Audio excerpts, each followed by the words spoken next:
Hello students, आज हम करेंगे वर्कशीट नंबर 124 यानी 124। ये क्लास 3 के लिए वर्कशीट है। मैथमेटिक्स यानी मैथ है इसका सब्जेक्ट। 4 दिसंबर 2020 की ये वर्कशीट है। और स्टूडेंट्स, वर्कशीट स्टार्ट करने से पहले प्लीज़ मेरे चैनल को सब्सक्राइब कर दीजिए, जिससे आगे आने वाली वीडियो का नोटिफिकेशन आपको सबसे पहले मिले। ओके, तो चलिए स्टार्ट करते हैं आज की वर्कशीट। Let's start. क्या आप जानते हैं 4 दिसंबर का दिन प्रतिवर्ष भारतीय नौसेना दिवस के रूप में मनाया जाता है। तो जो 4 दिसंबर का दिन है, 4 दिसंबर, आज यानी आज कौन सा दिन है, प्रतिवर्ष किस दिवस के रूप में मनाया जाता है 4 दिसंबर का दिन?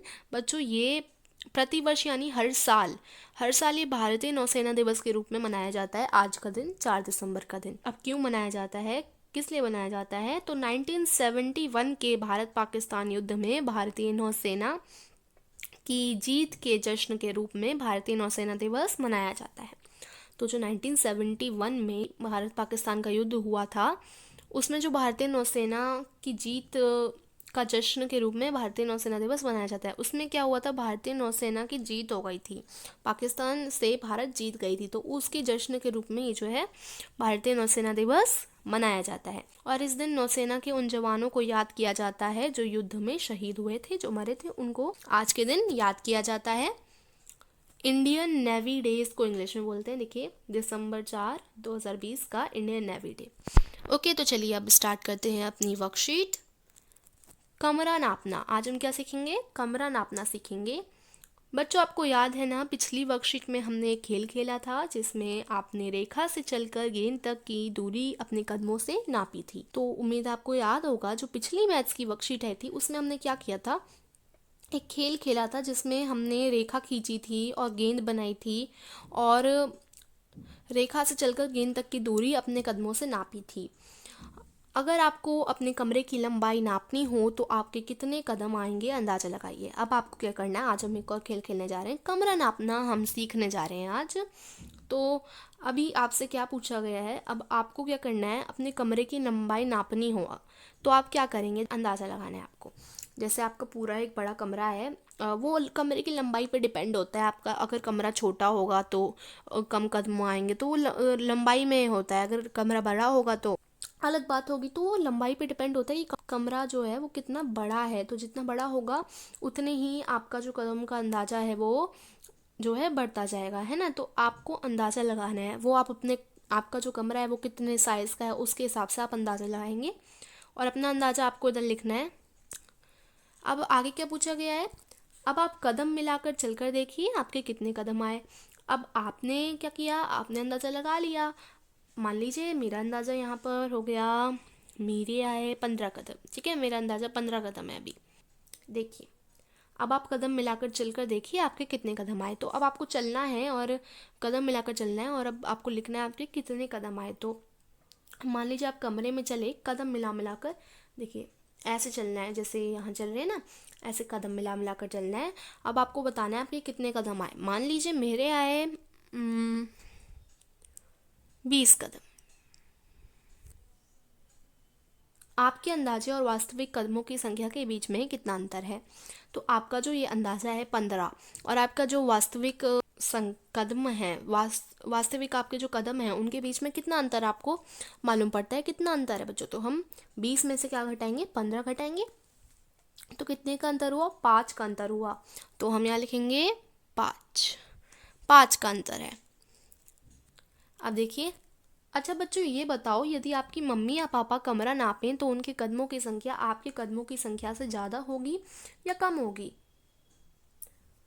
तो देखिए बच्चों, मम्मी पापा होते हैं, बड़े होते हैं, उनके कदम बड़े होते हैं, तो क्या होता है कि उनके कदमों की संख्या कम होगी, है ना। आपके छोटे होंगे तो वो आपको ज़्यादा कदम चलने पड़ेंगे, तो उनकी क्या होगी, कम होगी। तो आप यहाँ लिखेंगे कम।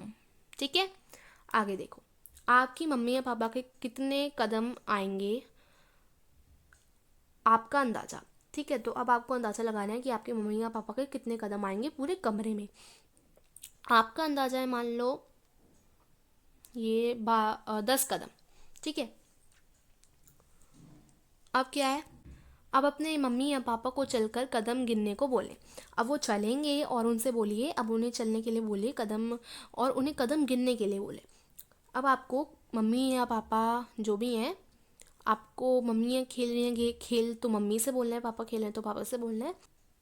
वो कदम को गिने, चलकर कदम को गिने, ये आपको बोलना है अपनी मम्मी या पापा से। आपकी मम्मी या पापा के कितने कदम आए, अब आपके मम्मी पापा के कितने कदम आए जो उन्होंने गिने वो आपको इधर लिखना है। अब मान लीजिए उनके आए 15 कदम, आपके अंदाजे और वास्तविक कदमों की संख्या के बीच में कितना अंतर है। अब जो आपका अंदाजा था और जो वास्तविक कदम थे मम्मी पापा के, वो आपको उनके बीच का अंतर बताना है। तो देखिए 15 में से हम जो है 10 घटा देंगे तो कितना आया बच्चों, 5 आया ना। 15 में से 10 घटाएंगे तो 5 आ जाएगा। ठीक है, तो हम इधर लिखेंगे 5। ठीक है, अब आगे आपके घर में जो चारपाई या पलंग है उसकी लंबाई आपके कितने कदमों के बराबर होगी। अब आपके घर में चारपाई होगी या पलंग यानी बेड जो होता है ना वो होगा, या तो चारपाई होगी या पलंग होगा, तो इन दोनों में से जो भी है आपके पास उसकी लंबाई आपके कितने कदमों के बराबर होगी ये आपसे पूछा गया है। तो जो भी आपके पास उसकी लंबाई कितने कदमों के बराबर होगी आपके। ठीक है, तो सबसे पहले आपको अपना अंदाज़ा लगाना है इधर। मान लीजिए मैं लगा देती हूँ 5 कदम। ठीक है, आपके कितने कदम आए, अब यहाँ पूछा गया है आपके कितने कदम आए। तो अब आपको चलकर देखना है आपके कितने कदम आए। मान लीजिए इस बार आपके आए 6 कदम, यहाँ पर 6 कदम लिख देंगे। आपके अंदाजा और वास्तविक कदमों की संख्या के बीच में कितना अंतर है। अब आपका अंदाजा जो था 5 कदम और आपके वास्तविक कदम थे 6, तो इनके बीच का अंतर पूछा है। अंतर के लिए क्या करते हैं बच्चों, ध्यान रखिए, हमेशा घटा देते हैं। अंतर पूछा हो तो घटा देते हैं, है ना। तो सिंपल हो गया, 6 में से 5 घटाएंगे, बहुत ईजी है, 1 का अंतर, तो यहाँ 1 लिख देंगे। ओके स्टूडेंट, सारी वर्कशीट समझ आई। इसी तरीके से आपको कमरा नापना सिखाया गया है और आप भी ऐसे ही अपनी जो वर्कशीट है अच्छी अच्छी सुंदर सुंदर राइटिंग में फिल करेंगे और अपने टीचर से चेक करवाएंगे। ओके स्टूडेंट्स, तो यही थी आज की आपकी वर्कशीट 124। उम्मीद करती हूँ आपको ये अच्छी लगी होगी और पूरी वर्कशीट समझ आई होगी। इसी तरीके से आप भी कमरा अपना नापेंगे और इस पूरी वर्कशीट को फिल करेंगे। अगर कुछ भी समझ नहीं आया बच्चों तो कमेंट करके ज़रूर बताइएगा। ओके, अपने सभी फ्रेंड्स के साथ शेयर करना, वीडियो को लाइक करना। Stay home, stay happy, thank you.